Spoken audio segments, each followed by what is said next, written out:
sustainable infrastructure roadmap for Jharkhand. And we know the implications of this sustainability. Firstly, education infrastructure is part of the development discourse. I look at the theme as a development discourse in general and as a sustainable development in particular. As all of us are aware, development is no longer defined as a mere economic growth, but as human development measured by human development indices such as education, health, economy, gender equity, human rights, and so on.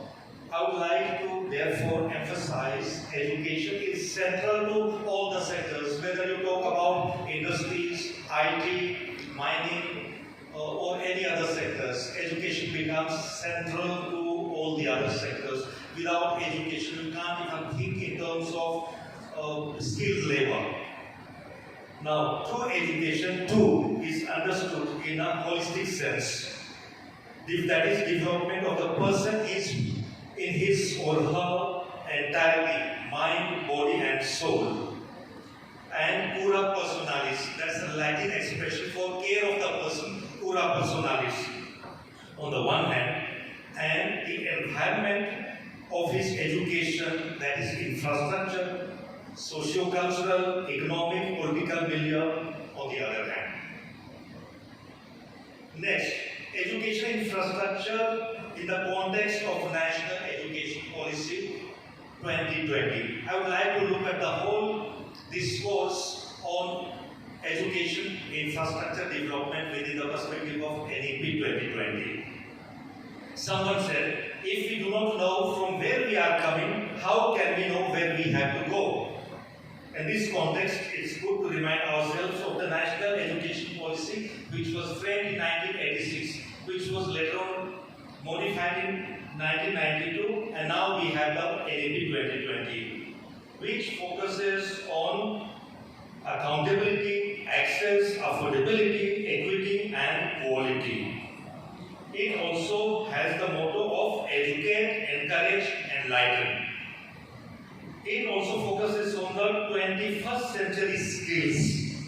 I am talking of all this, picking up from the NEP 2020, because it's important for policy intervention, for policy development, as far as the state of Jharkhand is concerned.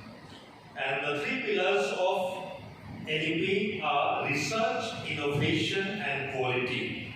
It also reminds me of South Korea. When I was traveling through South Korea, within a radius of 25 kilometers, there were more than 25 engineering colleges.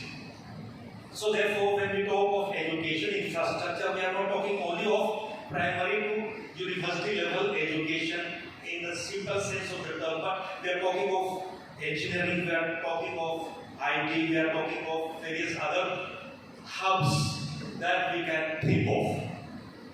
And hence, the role of school or college infrastructure in bringing quality education.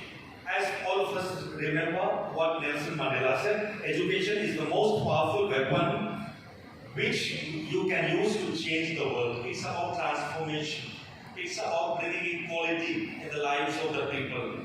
So, the context of education today is not only the urban India but also rural India. And therefore, in fact, CII has to look into these aspects, how to have a balanced economy, how to have a balanced approach to development. And therefore, at independence, if you recall, education was characterized by socio-economic inequities. Article 45 of the Indian Constitution definitely provided for free and compulsory education, and after that, in 2009, again we had right to education. Much has been done. Much more needs to be done.